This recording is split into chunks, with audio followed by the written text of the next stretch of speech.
Selamat datang kembali di channel saya, Gilang Acil. Hari ini kita akan ngobrol tentang sebuah pertanyaan besar yang sering bikin orang resah. Bahkan ada yang sampai overthinking ya. Apakah AI benar-benar akan menggantikan pekerjaan manusia? Ini bukan cuma sekedar pertanyaan iseng ya, tapi pertanyaan serius yang lagi ramai banget dibahas. Baik di media sosial, berita internasional, sampai obrolan santai di warung kopi. Kenapa? Karena AI berkembangnya sangat cepat. Bayangin aja, dalam beberapa tahun terakhir, kita udah lihat sendiri ya, munculnya ChatGPT, Midjourney, video generator, voice cloning, sampai mobil tanpa supir. Dulu, hal-hal kayak gini cuma ada di film fiksi ilmiah. Sekarang beneran nyata di depan mata kita. Dan bahkan banyak orang yang mulai khawatir. Jangan-jangan suatu hari nanti kita datang ke kantor, terus bos bilang, maaf, pekerjaanmu sudah digantikan sama mesin. Nah, dari sini mulai serem kan? Tapi tenang dulu ya, jawaban soal ini nggak sesederhana ya atau tidak. Jadi, kalau kamu lagi bingung atau bahkan takut soal masa depan karir kamu di era AI, video ini wajib banget kamu tonton sampai habis ya. Alasannya, karena aku bakal kupas tuntas di sini, mulai dari seberapa cepat AI berkembang, pekerjaan apa aja yang paling rentan hilang, pekerjaan apa aja yang aman, dan sampai langkah apa yang bisa kita ambil biar nggak kalah sama mesin. Jadi pastiin nonton sampai akhir, oke? Kita mulai dari chapter 1. Seberapa cepat AI berkembang. Kalau kita lihat ke belakang, perkembangan AI itu luar biasa cepat. Awalnya komputer yang cuma bisa ngitung angka sederhana, lalu muncullah mesin pencarian seperti Google yang bisa kasih informasi dalam hitungan detik. Dan sekarang kita punya ChatGPT yang bisa bikin esai 1000 kata dalam 1 menit. Bikin kode program, bahkan jawab pertanyaan yang rumit. Nggak cuma teks, AI juga bisa bikin gambar foto realistik dalam hitungan detik lewat Midjourney atau Stable Diffusion. Bahkan ada AI yang bisa bikin video, bikin suara mirip artis terkenal, dan musik yang hampir mirip dibedakan dengan karya manusia. Ada laporan dari World Economic Forum yang bilang kalau di tahun 2025 AI bisa mengubah pasar kerja besar-besaran. Sekitar 85 juta pekerjaan akan hilang, tapi juga 97 juta pekerjaan baru akan tercipta. Jadi sebenarnya bukan cuma soal AI mengambil, tapi juga soal AI menciptakan peluang baru.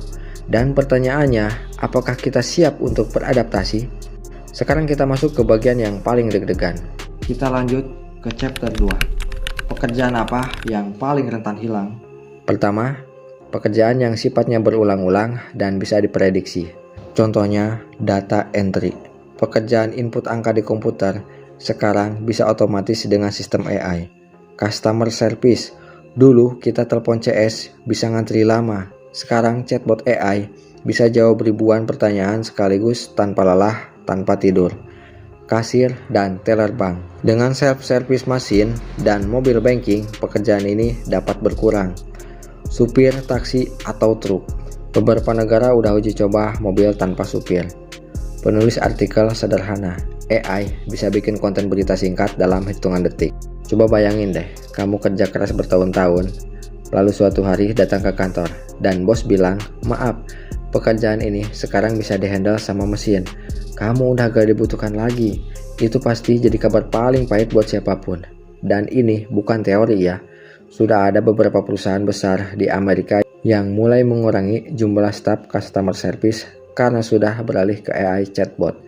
Ini bukti nyata ya kalau perubahan ini sudah dimulai. Kita lanjut ke chapter 3. Pekerjaan yang aman dari AI. Tapi tenang, nggak semua pekerjaan bisa diganti AI. Ada jenis pekerjaan yang masih relatif aman. Dan itu apa aja coba? 1. Pekerjaan yang butuh empati dan interaksi manusia, seperti guru, psikolog, konselor, perawat. AI bisa kasih informasi, tapi nggak bisa kasih sentuhan emosional yang bikin orang merasa didengar dan dipahami.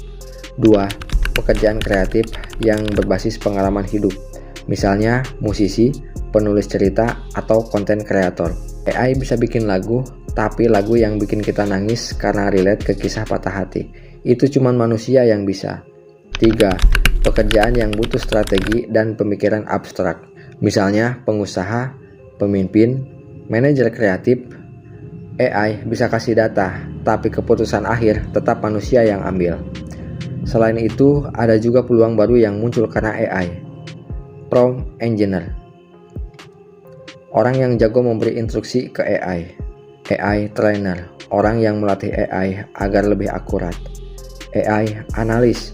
Orang yang bisa membaca data hasil kerja AI. Artinya, bukan cuma kehilangan, tapi juga ada kelahiran profesi baru. Kita lanjut ke chapter 4. Apa yang bisa kita lakukan? Jadi, apa yang kita bisa lakukan biar nggak kalah sama AI? Pertama, jangan melawan AI. Karena melawan teknologi itu sia-sia. Sama kayak dulu ada orang yang menolak internet, sekarang mereka ketinggalan jauh. Kedua, belajar manfaatkan AI sebagai alat bantu. Contoh, konten kreator pakai AI buat edit video itu lebih cepat. Desainer pakai AI buat brainstorming ide logo. Penulis pakai AI buat riset data lebih cepat. Ketiga, upgrade skill yang unik dan gak bisa ditiru mesin. Public speaking, networking, storytelling, leadership, itu semua tetap jadi keunggulan manusia. Ingat, ini bukan soal apakah kamu akan tergantikan atau tidak, tapi soal apakah kamu bisa beradaptasi atau hanya diam menunggu tertinggal.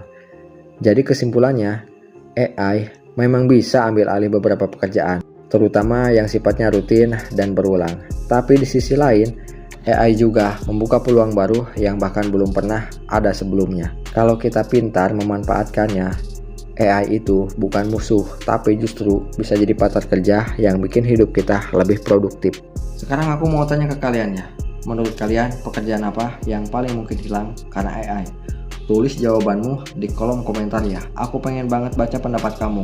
Dan kalau kamu suka pembahasan kayak gini, jangan lupa klik like, subscribe, dan nyalain lonceng biar nggak ketinggalan update terbaru soal dunia AI. Sampai ketemu di video berikutnya, dan ingat, masa depan itu bukan tentang siapa yang lebih pintar, tapi siapa yang lebih cepat beradaptasi.